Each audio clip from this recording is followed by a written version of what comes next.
Selamat pagi umat yang dikasihi Tuhan, bagaimana kabarnya hari ini? Saya berharap kita semua berada dalam sukacita, damai sejahtera, dan juga tetap berpengharapan iman kepada Tuhan Yesus Kristus. Sungguh sukacita ya, kita boleh kembali menikmati kebaikan Tuhan, nafas kehidupan, kekuatan, kesehatan, pertolongan dalam kelemahan tubuh. Tetapi kita percaya bahwa itu semua bisa terjadi karena kebaikan Tuhan dalam hidup kita. Oleh karenanya mari kita mengucap syukur, kita merenungkan firman Tuhan, kita membaca firman Tuhan yang adalah kehendak hati Tuhan bagi setiap orang pilihannya. Oleh karenanya mari kita mohon pertolongan Roh Kudus, kita bersatu dalam doa. Tuhan, terima kasih buat hari yang Kau beri. Terima kasih buat kesempatan, anugerah yang Kau berikan bagi kami, sehingga kami boleh kembali diberikan kesempatan hidup, bernafas, menikmati hari kehidupan yang Kau berikan. Kami hendak membaca dan merenungkan firman-Mu. Biarlah kami mau dituntun oleh Roh Tuhan, dan kami taat pada kehendak-Mu untuk melakukan firman-Mu. Biar Roh Kudus Tuhan juga yang menuntun hamba-Mu yang akan memberitakan firman, sehingga ia menyatakan yang seturut dengan kehendak Tuhan saja. Ini doa kami Tuhan, dalam nama Tuhan Yesus kami berdoa. Amin. Pembacaan Alkitab terambil dari surat 1 Petrus pasal 4 ayat 7 sampai dengan 11 yang menyatakan, kesudahan segala sesuatu sudah dekat. Karena itu kuasailah dirimu dan jadilah tenang, supaya kamu dapat berdoa. Tetapi yang terutama kasihlah sungguh-sungguh seorang akan yang lain, sebab kasih menutupi banyak sekali dosa. Berilah tumpangan seorang akan yang lain dengan tidak bersungut-sungut. Layanilah seorang akan yang lain sesuai dengan karunia yang telah diperoleh tiap-tiap orang sebagai pengurus yang baik dari kasih karunia Allah. Jika ada orang yang berbicara, baiklah ia berbicara sebagai orang yang menyampaikan firman Allah. Jikalau ada orang yang melayani, baiklah ia melakukannya dengan kekuatan yang dianugerahkan Allah, supaya Allah dimuliakan dalam segala sesuatu karena Yesus Kristus. Ialah yang mempunyai kemuliaan dan kuasa sampai selama-lamanya. Amin. Demikianlah pembacaan Alkitab. Berbahagialah kita yang tidak hanya mendengar, tapi mau melakukannya dalam kehidupan kita sehari-hari. Umat yang dikasihi Tuhan, pernah lihat robot yang berbentuk manusia atau alat teknologi lah ya. Semua yang diciptakan oleh manusia itu pasti ada tujuannya. Tujuannya untuk menolong manusia ya, untuk mengikuti apa yang menjadi kehendak dari pemiliknya ya. Sebab semua robot, alat-alat elektronik semua adalah benda mati, dan mereka benda-benda itu akan berguna ketika mereka yang menggunakannya memberikan perintah, dan semua perintah itu tujuannya adalah untuk menyenangkan penggunanya, pemiliknya. Nah, bicara tentang apa tujuan kita sebagai orang percaya yang diciptakan oleh Tuhan seturut dengan kehendaknya. Secara general, secara umum ya, setiap manusia diciptakan tujuannya adalah untuk memuliakan Allah, untuk menyatakan ya kuasa Allah ya, untuk menjadi pribadi-pribadi yang menjadi rekan sekerja yang menyatakan kuasa Allah dalam dan melalui hidupnya. Bagaimana caranya? Ya dari seluruh keberadaan diri kita. Apakah itu perkataan, pikiran, perbuatan, tindakan, seluruh keberadaan hidup kita itu menjadi alat untuk memuliakan Allah. Memuliakan Allah bukan berarti harus menjadi pendeta, menjadi pelayan di gereja, menjadi aktivis, menjadi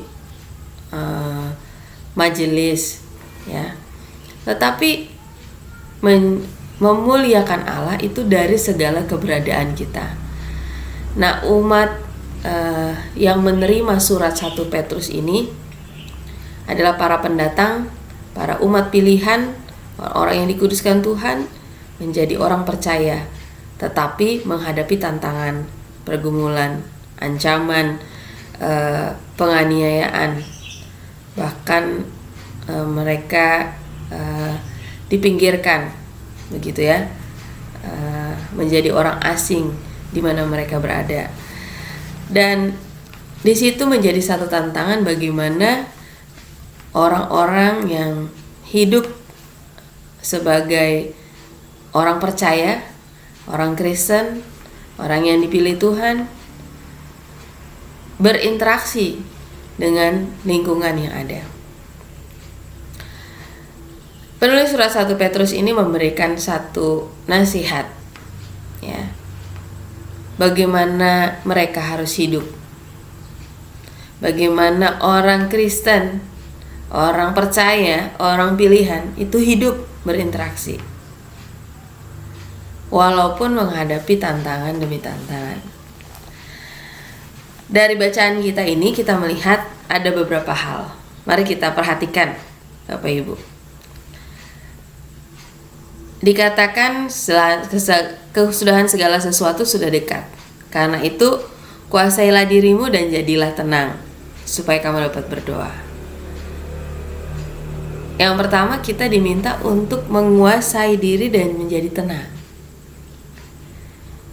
Hidup di tengah tantangan. Menguasai diri dan menjadi tenang itu tujuannya supaya bukan buat orang lain, tetapi untuk diri kita, supaya kita bisa berdoa, berkomunikasi dengan Tuhan, bisa berjumpa dengan Sang Pencipta diri kita.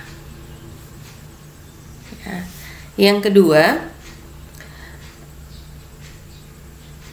kita dihimbau sebagai orang percaya untuk mengasihi sungguh-sungguh seorang akan yang lain, sebab kasih menutupi banyak sekali dosa.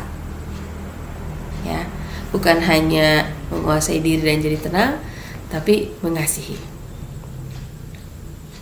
Mengasihi seorang akan yang lain. Ya. Berarti ini merupakan satu sikap yang tidak mengenal batas, kasih tanpa batas,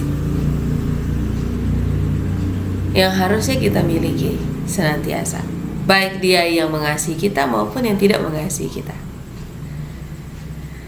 Yang ketiga, berilah tumpangan seorang akan yang lain dengan tidak bersungut-sungut,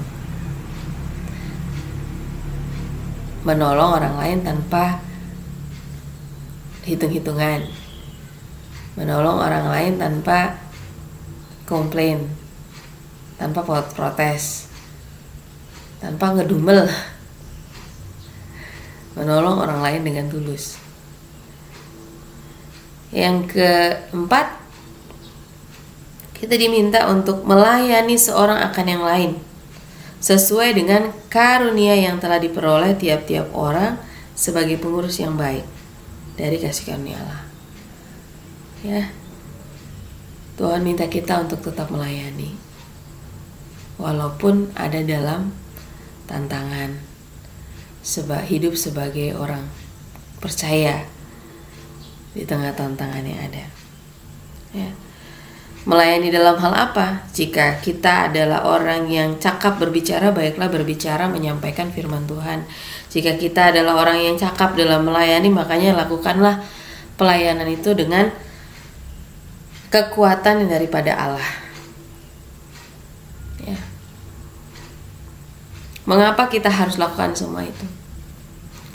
Semua itu dilakukan tujuannya cuma satu, supaya Allah dimuliakan, supaya kuasa Tuhan diperkenalkan melalui seluruh sikap hidup kita, yang dapat menguasai diri, yang tetap tenang, yang bisa mengasihi, yang memiliki kerelaan untuk memberi, yang mau melayani.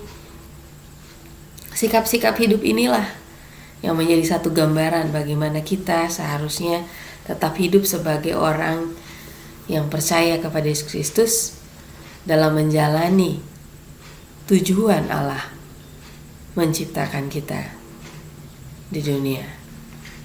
Oleh karenanya firman Tuhan ini mengingatkan kita semua, gak usah mulai dari tempat yang jauh, mulailah dari keluarga kita sendiri.